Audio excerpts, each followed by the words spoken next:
So the tools you need to have is this plastic panel removal tool and a Phillips head screwdriver. So let's go ahead and see how to dismantle the parts here.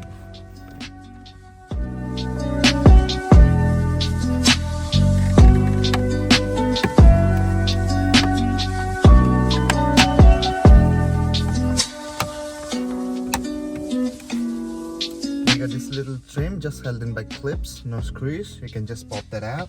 Underneath that there is one Phillips head screw.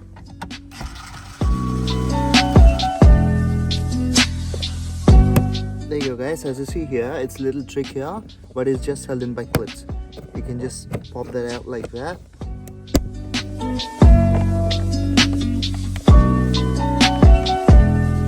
Okay guys, now we can pull the unit towards you.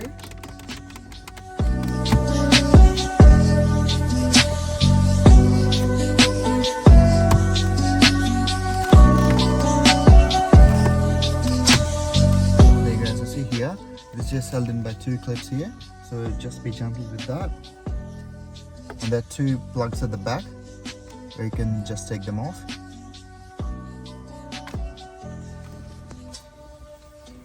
And next in here there are 1, 2, 3, 4 Phillips head screws and holding these things in place.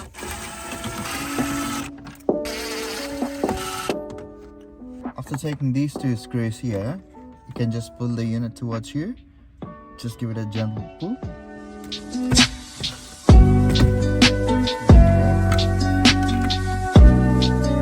There's just one plug that you have to take that off at the back. And that comes off. And then the next thing you have to do is take this plastic trim out here, which is just held in by clips. But it's a little tricky. You just have to use a trim removal tool to take it out.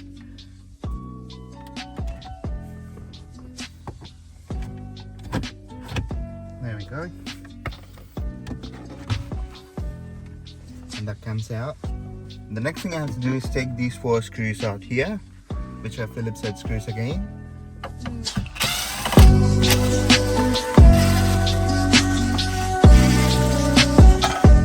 Bottom of the unit, there are 2 more screws holding the unit in place. And now you can pull the unit out.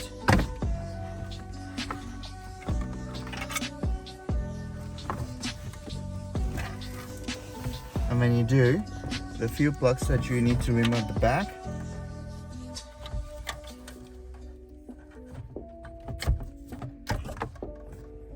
Here you go guys. This is the drive,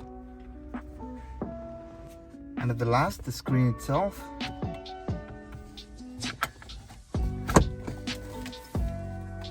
It's just held in by one plug. So what we're going to be doing is transfer these 2 air vents and these 2 buttons from here onto this pressure, and let's see how to do that. Alrighty guys, first let's transfer these 2 buttons here, which in this case this is just dummy, and this is the hazard button, and this one's just held by 2 Phillips head screws. And we can transfer this to the same place that we took off the screws from.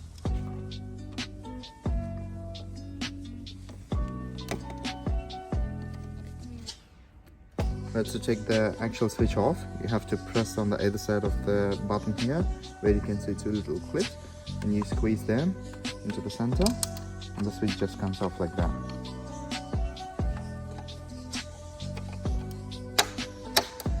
There you go. Alright guys, here I'm just using a screwdriver here, and using it gently. This one here.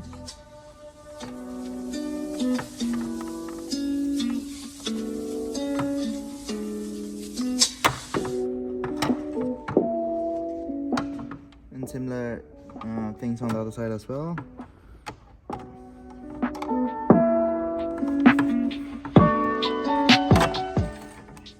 There we go.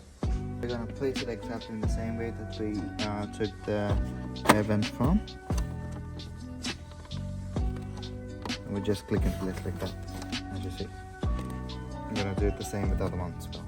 And at the last, you're going to be transferring these metal clips on both of these frames onto our unit here. There we go.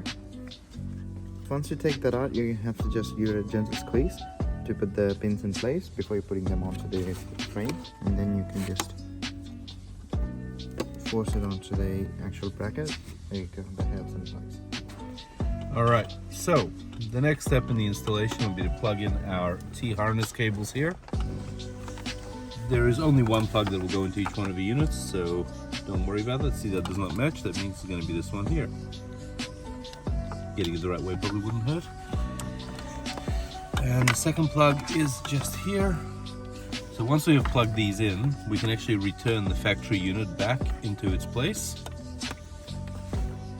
Now, because this unit works as a piggyback, we'll actually be using the factory unit for its amplification. Right, so if we plug all these cables back into the original unit,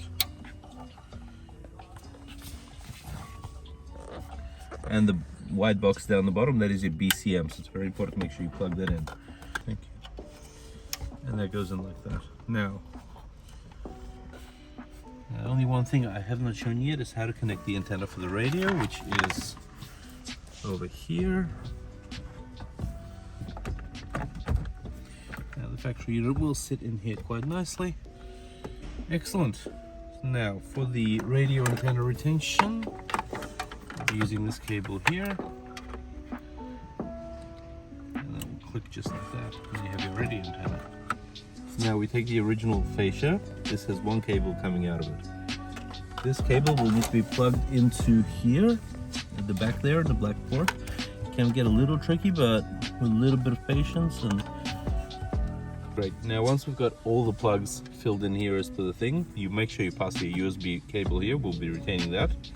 This is the old video cable, which we do not need. And this is the hazard light switch button. So we need to have that up here. You will pass this wire down to the bottom. That'll be connecting us to the factory buttons. And that is the long and the short of it. So now, here we are.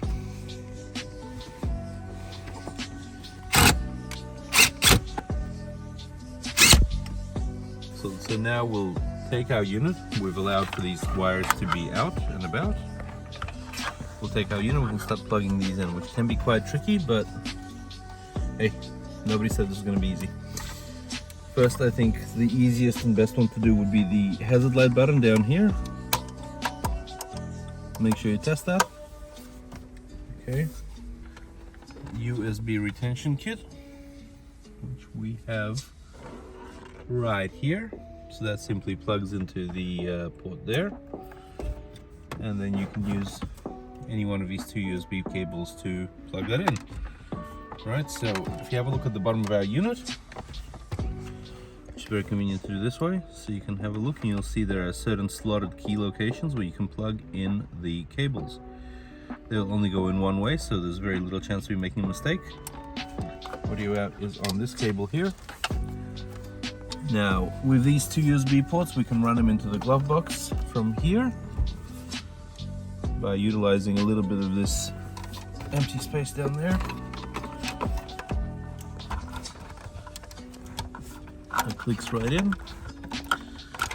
And you'll definitely be needing the help of a friend here because it's not so easy. And then just like that, we can prop that into place. So now we can go ahead and power on the unit.